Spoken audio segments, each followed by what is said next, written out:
December 1944, deep in Belgium's frozen Ardennes Forest, something is hiding, something massive, something the Allies never saw coming. Inside a stone bunker, one desperate man traces his finger across a map and bets what's left of Nazi Germany on a single insane gamble. 200,000 German soldiers, over 1,000 tanks, all hidden, all silent, all waiting for one signal to unleash hell. At exactly 5:30 a.m., the sky catches fire. Thousands of shells scream down simultaneously. The Americans never had a single second to prepare. Entire units are overrun before sunrise.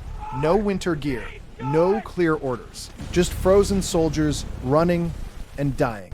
The Allied front line doesn't just crack, it shatters. German forces drive so deep into Belgium, the line bends into one enormous, terrifying bulge. At the center of the collapse sits one critical crossroads town, Bastogne.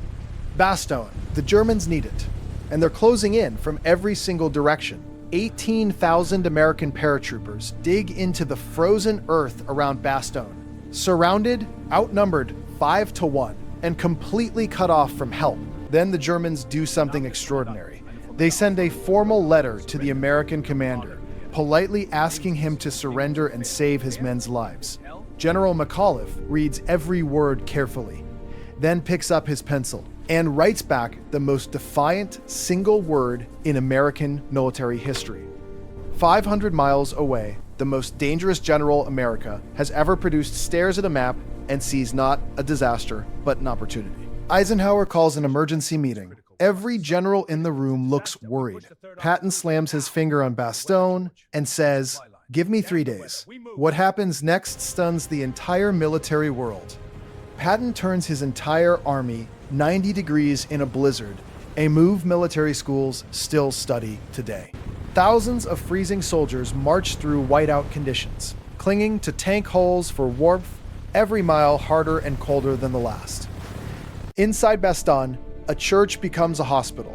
Medics work by candlelight as artillery shakes the walls.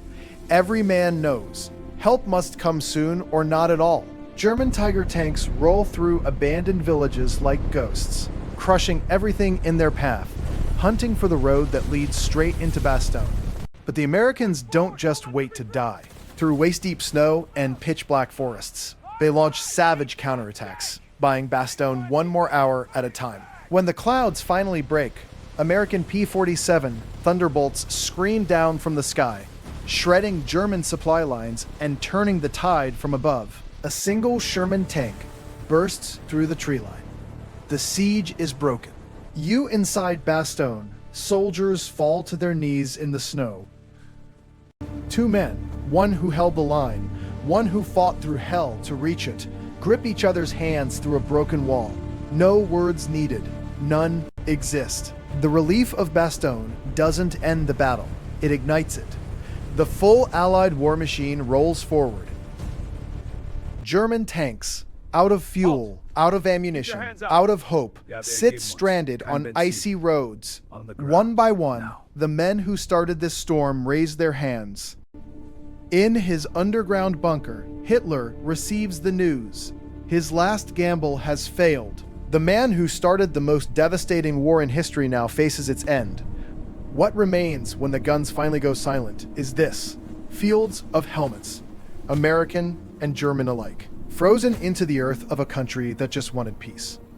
75,000 Americans, 100,000 Germans, countless Belgian civilians, different uniforms, same snow falling on all of them, same cold, same fear.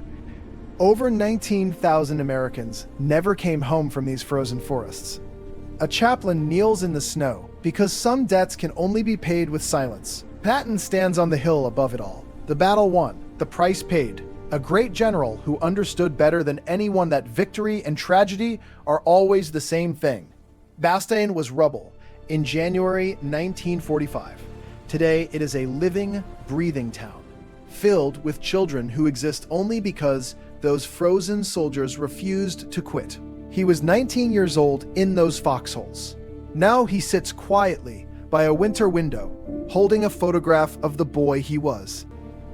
They were just kids from Ohio, Texas, New York, who held a frozen line so the world could be free. Remember them, subscribe, and keep their story alive.